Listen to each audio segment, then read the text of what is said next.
ನಮಸ್ತೆ ಮಿತ್ರರೇ, ಇವತ್ತು ತುಳುನಾಡಿನ ಒಂದು ವಿಶಿಷ್ಟ ಅಡಿಗೆ ಅಮಟೆಕಾಯಿಯ ಪುಳಿಮುಂಚಿ. ಅಂದರೆ ಹೆಚ್ಚಾಗಿ ನಾವಿದನ್ನು ಅಷ್ಟಮಿ, ಚೌತಿ ಅಥವಾ ಹೊಸ ಊಟ ಮಾಡುವಾಗ ನಮ್ಮ ಅಡಿಗೆಯಲ್ಲಿ ಇದು ಇದ್ದೇ ಇರ್ತದೆ. ಬಹಳ ರುಚಿಕರವಾಗಿ ಬರ್ತದೆ. ಒಂದು side dish, but very very very tasty ಅಂತ ಹೇಳ್ಬೋದು. ಒಂದು ಸ್ವಲ್ಪ ಹೀಗೆ ನಕ್ಕಿದ್ರೆ ಸಾಕು, ನಾಲಿಗೆ ಇನ್ನೂ ತಿನ್ನುವಂತಹ ಒಂದು ಅನುಭವವನ್ನು ಕೊಡ್ತದೆ.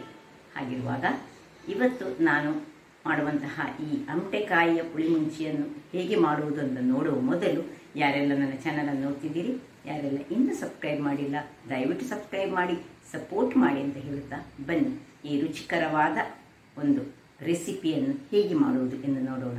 ನಮಸ್ತೆ ಮಿತ್ರರೇ, ನೋಡಿ ಎಷ್ಟು ಚೆನ್ನಾದ ಸಣ್ಣದಾದ ಈ ಅಮಟೆಕಾಯಿ ಉಂಟು. ಈ ಅಮಟೆಕಾಯಿಯಿಂದ ನಾವಿವತ್ತು ಪುಳಿಮುಂಚಿ ಮಾಡುವ. ಬಹಳ ರುಚಿಕರವಾಗ್ತದೆ ಮತ್ತು ಒಂದು ಊಟದೊಟ್ಟಿಗೆ ಒಂದು ಸೈಡ್ ಡಿಶ್ ಆಗಿ ಈ ಮಳೆಗಾಲದಲ್ಲಿ ಬಹಳ ಚೆನ್ನಾಗಿ ಆಗ್ತದೆ. ಈಗ ಈ ಮಳೆಗಾಲ ಸೀಸನಲ್ಲಿ ಇಂಥ ಅಮಟೆಕಾಯಿ ಬೆಳೀತದೆ. ಈ ಅಮಟೆಕಾಯಿಯನ್ನು ನಾವು ಗುತ್ತಿಕೊಳ್ಳಿಕೊಂಡು ಈಗ ಏನೆಲ್ಲ ಸಾಮಗ್ರಿಗಳು ಬೇಕಂತ ನೋಡೋಣ. ಈ ಪುಳಿಮುಂಚಿ ಮಾಡಲಿಕ್ಕೆ ನಮಗೆ ಈ 12 ಬ್ಯಾಡಗಿ ಮೆಣಸು ಬೇಕು, 2 ಚಮಚಗಳಷ್ಟು ಈ ಕೊತ್ತಂಬರಿ ಬೀಜ, 1 ಚಮಚ ಜೀರಿಗೆ ಮತ್ತು ಅರ್ಧ ಚಮಚದಷ್ಟು ಮೆಂತೆ. ಇದು ಆಪ್ಷನಲ್. ನಾನು ಯಾಕೆ ಹಾಕೋದು ಹೇಳಿದರೆ, ಮೆಂತೆ ಯಾವಾಗಲೂ ತಂಪನ್ನು ಕೊಡುವಂತಹದ್ದು. ಅದರಿಂದಾಗಿ ಕೆಲವರು ಈ ಮೆಂತೆಯನ್ನು ಹಾಕೊಳ್ಳೋದಿಲ್ಲ, ನಾನು ಸ್ವಲ್ಪ ಹಾಕ್ಕೊಳ್ತೇನೆ.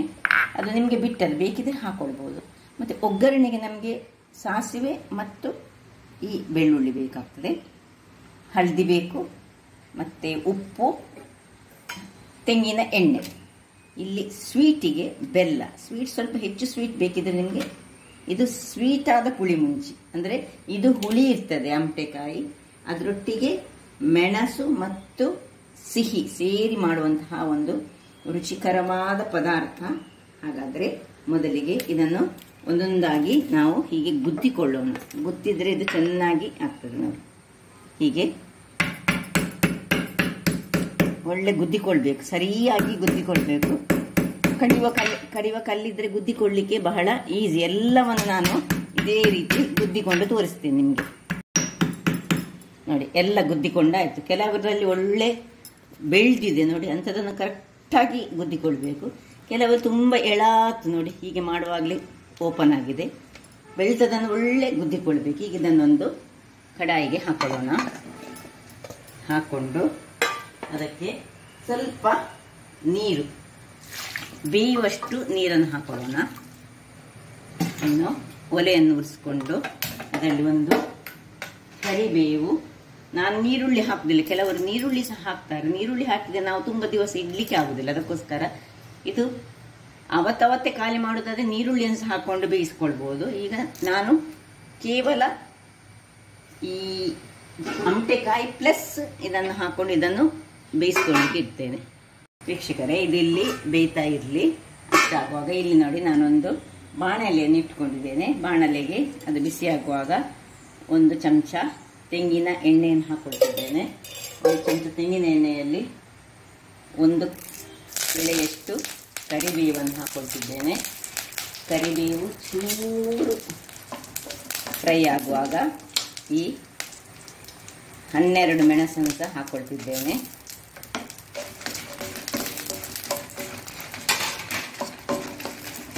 ಈ 12 ಮೆಣಸು ಪ್ಲಸ್ 2 ಚಮಚದಷ್ಟು ಇದು ಕೊತ್ತಂಬರಿ ಬೀಜ, 1 ಚಮಚದಷ್ಟು ಜೀರಿಗೆ. ಇಷ್ಟನ್ನು ಸಣ್ಣ ಉರಿಯಲ್ಲಿ ಹುರ್ಕೊಳ್ಳೋಣ. ಇನ್ನು ಈ ಮೆಂತೆ ಕಾಳು, ನಾನು ಹೇಳಿದೆಲ್ಲ ಇದು ಆಪ್ಷನಲ್ ಅಂತ, ಬೇಕಿದ್ರೆ ಮಾತ್ರ ಹಾಕೊಳ್ಬೋದು. ಹಾಕೊಳ್ಳೋದಿಲ್ಲ ಕೆಲವರೆಲ್ಲ. ನಾನು ಸ್ವಲ್ಪ ತಂಪಿರಲಿ ಅಂತೇಳಿ, ಅಂದರೆ ಸ್ವಲ್ಪ ಈ ಮೆಣಸನ್ನೇ ಯೂಸ್ ಮಾಡಿ ಮಾಡುವಂಥದ್ದಾವಾಗ ಸ್ವಲ್ಪ ತಂಪು ದೇಹಕ್ಕೆ ಇದ್ದರೆ ಒಳ್ಳೆಯದಲ್ಲ ಅಂತೇಳಿ. ಖಾರ ಅದರೊಟ್ಟಿಗೆ ದೇಹ ತಂಪು ಸೇರಬೇಕು. ಈ ಜೀರಿಗೆ, ಕೊತ್ತಂಬರಿ ಎಲ್ಲ ತಂಪನ್ನು ಕೊಡುವಂತಹದ್ದೇ ದೇಹಕ್ಕೆ.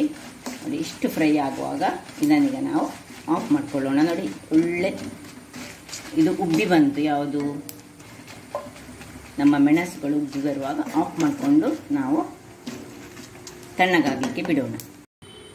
ವೀಕ್ಷಕರೇ, ಇದು ಇಲ್ಲಿಗೆ ತಣ್ಣಗಾಗ್ತಾ ಉಂಟು. ಇಲ್ಲಿ ನೋಡಿ, ಇದು ಹೇಗೆ ಬೆಂದಿದೆ ನೋಡಿ. ಇದಕ್ಕೆ ಒಂದಿಷ್ಟು ರುಚಿಗೆ ತಕ್ಕಷ್ಟು ಉಪ್ಪನ್ನು ಹಾಕ್ಕೊಳ್ತಿದ್ದೇನೆ. ಮತ್ತೊಂದು 50 ಗ್ರಾಮ್ಸ್ನಷ್ಟು ಬೆಲ್ಲ ಇಷ್ಟನ್ನು ಹಾಕ್ಕೊಂಡು ಇದನ್ನು ಹೀಗೆ ಪುನಃ ತಿರುಗಿಸಿಕೊಂಡು ಇದು ಬೆಲ್ಲ ಮತ್ತು ಉಪ್ಪನ್ನು ಎಳೆದುಕೊಳ್ಳಿ. ಹಾಗೆ ಬೇಯಲಿ ಅದರಷ್ಟಕ್ಕೆ ಸಣ್ಣ ಉರಿ ಇಟ್ಟುಕೊಂಡು ಅದನ್ನು ಬೇಯಿಸ್ಕೊಳ್ಳೋಣ. ಇಲ್ಲಿ ಈ ಒಂದು ತಣ್ಣಗಾದಂತಹ ಇದನ್ನು ಮಿಕ್ಸಿ ಜಾರಿಗೆ ಹಾಕ್ಕೊಂಡು, ಸಪೋಸ್ ನಿಮ್ಮ ತುಂಬ ಎಳೆಯ ಅಮಟೆಕಾಯಿ ಆದರೆ ನೀವು ಸ್ವಲ್ಪ ಬೇಕಿದ್ರೆ ಹುಳಿ ಹಾಕ್ಕೊಳ್ಬೋದು, ಹುಳಿ ಇಲ್ಲದಿದ್ದರೆ. ಆದರೆ ಹುಳಿ ಇರ್ತದೆ ಅದು, ಅದರಿಂದಾಗಿ ಇದು ನಾವು ಈಗ ಇಷ್ಟು ಮಾಡುವಾಗ ಇದಕ್ಕೆ ಒಂದು ಹಳದಿ ಸ್ವಲ್ಪ ಹಾಕ್ಕೊಳ್ಬೇಕು. ಮತ್ತು ಸ್ವಲ್ಪ ಸುರಿಗೆ ನಾವು ನೀರು ಹಾಕೊಳ್ಳದೆ ಸ್ವಲ್ಪ ಗ್ರೈಂಡ್ ಮಾಡ್ಕೊಳ್ಬೇಕು. ಸ್ವಲ್ಪ ಹಳದಿ ಹಾಕ್ಕೊಳ್ಳೋಣ. ಒಂದು ಅರ್ಧ ಚಮಚದಷ್ಟು ಹಳದಿ, ಮತ್ತು ಒಂದು 2 ಬೆಳ್ಳುಳ್ಳಿ ನೋಡಿ, 2 3 ಸಣ್ಣದಾದರೆ 3 ಹಾಕ್ಕೊಳ್ಳಿ. ಇದನ್ನು ಈಗ ಜಸ್ಟ್ ಒಂದು ಗ್ರೈಂಡ್ ಮಾಡುವ, ಮತ್ತೆ ನೀರು ಹಾಕಿ ಒಳ್ಳೆ ಫೈನ್ ಪೇಸ್ಟ್ ಮಾಡೋಣ. ವೀಕ್ಷಕರೇ ನೋಡಿ, ಇಷ್ಟು ಪೌಡರ್ ಆಯ್ತು ನೋಡಿ. ಇದರಲ್ಲಿ ಒಂದೊಂದು ಮೆಣಸು ಉಳಿದಿರ್ತದೆ, ತೊಂದರೆ ಇಲ್ಲ. ಅದಕ್ಕೋಸ್ಕರವೇ ನಾವು ಇದನ್ನು ಹೀಗೆ ಪೌಡರ್ ಮಾಡೋದು. ಇನ್ನು ಇದಕ್ಕೆ ಒಂದು ಸ್ವಲ್ಪ ಮುಳುಗುವಷ್ಟು ನೀರನ್ನು ಹಾಕ್ಕೊಂಡು ಇನ್ನು ಫುಲ್ ಒಳ್ಳೆ ಫೈನಾದ ಪೇಸ್ಟ್ ಮಾಡ್ಕೊಳ್ಳೋಣ. ವೀಕ್ಷಕರೇ ಇಲ್ಲಿ ನೋಡಿ, ಗ್ರೈಂಡ್ ಆಗಿ ಬಂತು, ನಿಮಗೆ ಕಾಣ್ಬೋದು ನೋಡಿ. ಹೀಗೆ ಒಳ್ಳೆ ಫೈನಾಗಿ ಬರಬೇಕಿದು. ಕಸಕಸೆಲ್ಲ ಇದ್ದರೆ ಮತ್ತೆ ಅದು ನಮ್ಮ ಪುಳಿ ಮುಂಚೆ ಒಳ್ಳೆ ಆಗೋದಿಲ್ಲ. ಇಲ್ಲಿ ನೋಡಿ ಒಳ್ಳೆ ಬೆಂದಿದೆ. ಈಗ ನಿಮಗೆ ಕಾಣ್ಬೋದು ಉಪ್ಪು ಮತ್ತು ಬೆಲ್ಲವನ್ನು ಅದು ಸೇರಿಸಿ ಬಹಳ ಚೆನ್ನಾಗಿದೆ ನೋಡಿ. ಈಗ ಈ ಒಂದು ಮಾಡಿಟ್ಟಂತಹ ಇದನ್ನು ಇದಕ್ಕೆ ಶಿಫ್ಟ್ ಮಾಡ್ಕೊಳ್ಳೋಣ. ಇದು ತುಂಬ ನೀಸಾಗಲಿಕ್ಕಿಲ್ಲ, ತುಂಬ ದಪ್ಪ ಬೇಡ, ಹದಾದಲ್ಲಿ ಇರಬೇಕು. ಇದು ಸೈಡ್ ಡಿಶ್ ಆ್ಯಕ್ಚುಲಿ. ಸ್ವಲ್ಪ ಬೇಕಿದ್ರೆ ಈ ಮಿಕ್ಸಿ ತೊಳೆದ ನೀರನ್ನು ಹಾಕ್ಕೊಳ್ಬೋದು ನಾವು.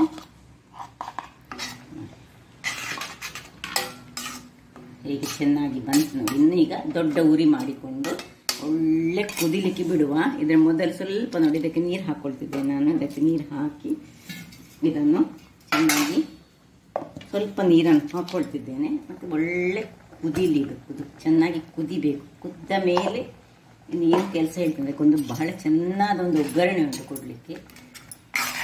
ಇಲ್ಲೀಗ ನೀವು ಸಿಹಿ ಎಲ್ಲ ಕಡಿಮೆ ಉಂಟಾ ಅಂತ ಒಂದು ಚೆಕ್ ಮಾಡಿ ಮತ್ತೆ ಕುದಿಲಿಕ್ಕೆ ಬಿಡಿ. ಸಿಹಿ ಮತ್ತು ಹುಳಿ ಉಪ್ಪು ಎಲ್ಲ ಕರೆಕ್ಟಾಗಿ ಬಂದಿದೆ ನೋಡಿ. ಇನ್ನು ಕುದಿಲಿಕ್ಕೆ ಬಿಡೋಣ. ವೀಕ್ಷಕರೇ ಇಲ್ಲಿ ನೋಡಿ, 5 ನಿಮಿಷಗಳ ಬಳಿಕ ಒಳ್ಳೆ ಕುದ್ದಿದೆ ನೋಡಿ. ಹೇಗೆ ಆಯಿತು ನೋಡಿ. ಈಗ ಇದನ್ನು ಇಲ್ಲಿ ಹಾಗೆ ಮುಚ್ಚಿ ಸಣ್ಣದರಲ್ಲಿ ಇಟ್ಕೊಳ್ಳೋಣ. ಇಲ್ಲಿ ನೋಡಿ ಒಂದು ಅದೇ ಬಣಲೆಯನ್ನು ಇಟ್ಕೊಂಡಿದ್ದೇನೆ. ಈಗ ಇಲ್ಲಿ ಒಂದು 2-3 ಚಮಚಗಳಷ್ಟು ನಮಗೆ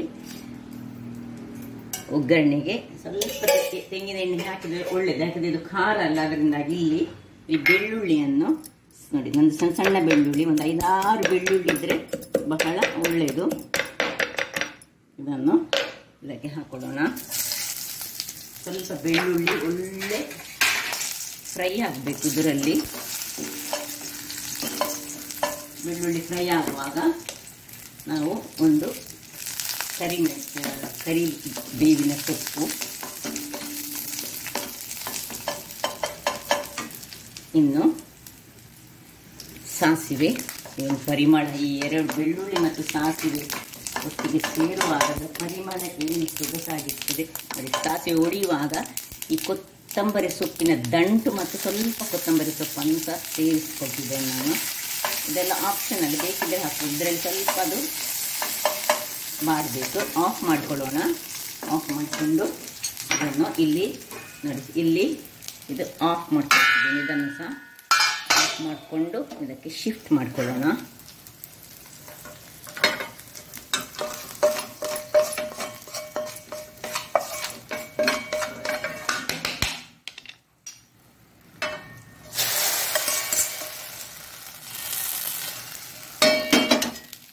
ರುಚಿ ರುಚಿಯಾದ ಕೂಡಲೇ ಮುಚ್ಚಿಕೊಳ್ಳೋಣ. ವೀಕ್ಷಕರೇ ಇಲ್ಲಿ ನೋಡಿ, ಸರ್ವಿಂಗ್ ಟೈಮ್. ಏನು ಚೆನ್ನಾಗಿ ಬಂದಿದೆ ನೋಡಿ. ರುಚಿ ಸಹ ಅಷ್ಟೇ ಸೊಗಸಾಗಿರ್ತದೆ. ಈಗ ಸರ್ವ್ ಮಾಡೋಣ ನೋಡಿ. ಒಂದು ಅಮಟೆಕಾಯಿ ಮತ್ತು ಸ್ವಲ್ಪ ಗಸಿ ಇದ್ರೆ ಸಾಕಿದ್ರದ್ದು ಏನು ಖುಷಿಯಾಗಿ ಊಟ ಮಾಡ್ಬೋದು. ಬಹಳ ಟೇಸ್ಟಿಯಾಗಿ ಬರ್ತದೆ. ಬೇಕಿದ್ರೆ ನಾವು 10 ರಿಂದ 15 ದಿನಗಳ ಕಾಲ ಸಹ ಇಟ್ಕೊಳ್ಬೋದು ತುಂಬ ಮಾಡಿಕೊಂಡು.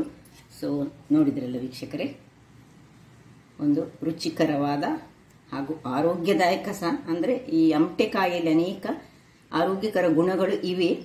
ಮತ್ತು ಹೆಚ್ಚು ತಿನ್ನಬಾರ್ದು, ಖಾರ ಹೆಚ್ಚು ತಿನ್ನಲಿಕ್ಕೆ, ಯಾರಿಗೆ ಖಾರ ಹೆಚ್ಚು ತಿನ್ನಬಾರ್ದು ಅಂತ ಹೇಳ್ತಾರೆ ಅಂಥವ್ರು ಇಂಥದನ್ನು ಉಪಯೋಗಿಸಬಾರ್ದು. ಬಟ್ ಮಳೆಗಾಲದಲ್ಲಂತೂ ಒಂದು ಊಟ ಮಾಡಲಿಕ್ಕೆ ಸೂಪರ್ಬ್ ಆದ ಒಂದು ಸೈಡ್ ಡಿಶ್ ಅಂತ ಹೇಳ್ಬೋದು.